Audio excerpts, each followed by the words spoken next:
నమస్తే అన్న. నమస్తే. ఏం పేరు? కిరణ్ కుమార్. ఏం చేస్తుంటారు? Private job. ఇక్కడ మీరు ఉండేది ఎక్కడ? ఏలూరు. ఏలూరు. ఎట్లా ఉందన్న ఏలూరులో గత 5 సంవత్సరాలుగా చూసుకుంటే ఏమైనా మార్పు వచ్చిందా? ఏం లేదు. అంటే అభివృద్ధి జరిగిందని చెప్పేసి రాష్ట్ర ప్రభుత్వం అంటుంది, మరి ఏమైనా కనిపిస్తుంది? వాళ్ళకి జరిగింది, మాకు జరగల. అయితే ఎట్లా అన్నారు కార్యకర్తలకేనా? కార్యకర్తలకు కూడా ఏం లేదుగా, ఓన్లీ గవర్నమెంట్లో ఉన్న వాళ్ళకి జరిగింది, ఏం జరగదు. అంటే విద్యాపరంగా చూసుకుంటే ఎట్లా ఉంది ఇక్కడ? ప్రధానంగా విద్యా వైద్యం ప్రతి పేదవాడికి కావాల్సిందే. సో ఎట్లా ఉంది ఇక్కడ? అంటే అంత ముందే ఎవరైనా పాస్ అవ్వలేదు? 2014 ముందు ఎవరు పాస్ అవ్వలేదా? గవర్నమెంట్ స్కూల్ చదివిన ఎవరికి ఐఏఎస్లో ఐపీఎస్ అవ్వలేదా? 14 నుంచి 19 నుంచి అయ్యారా? మీరు చెప్పాలి. ఓకే కాదు, నేను అడుగుతున్నా ఎట్లా ఉంది అని అడుగుతున్నా. ఏమీ లేదు. సో అంటే ఇంకోటి చూసుకుంటే ప్రధానంగా నిరుద్యోగుల సమస్య చాలా ఉంది. సో ఎట్లా ఉంది మరి? నోటిఫికేషన్స్ పడుతున్నాయా? ఎందుకంటే ప్రతి సంవత్సరం జాబ్ క్యాలెండర్ రిలీజ్ చేస్తా అని చెప్పేసి రాష్ట్ర ప్రభుత్వం చెప్పింది. ఏమైనా అవుతుంది అట్లా?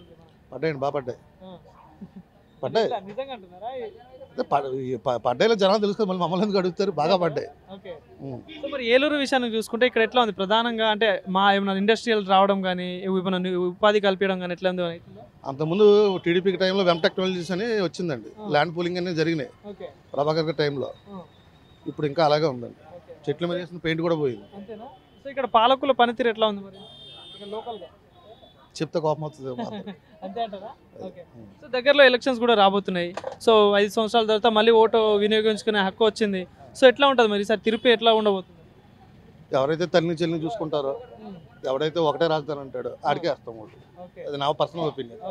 ఇండైరెక్ట్ గా టీడీపీ చెప్తున్నాం కదా, టీడీపీ. సో ఇక్కడ అభ్యర్థులు కూడా ఉన్నారు, ఎంపీ అభ్యర్థులు ఉన్నారు, ఎమ్మెల్యే అభ్యర్థులు ఉన్నారు. సో ఎట్లా ఉండవచ్చు? పోటీ ఎట్లా ఉండవచ్చు? ఈసారి టీడీపీ తిరిగి ఉండదండి.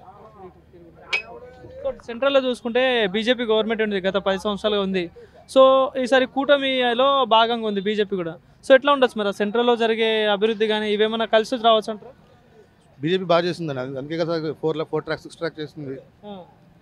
తర్వాత చిన్నవటిపల్లి నుంచి గొల్లపూడి సెంటర్ వరకు అవుటర్ రింగ్ రోడ్ వేస్తుంది. సో సెంటర్ పైన కేంద్రంలో బీజేపీ, స్టేట్లో TDP. Thank you. Thank you.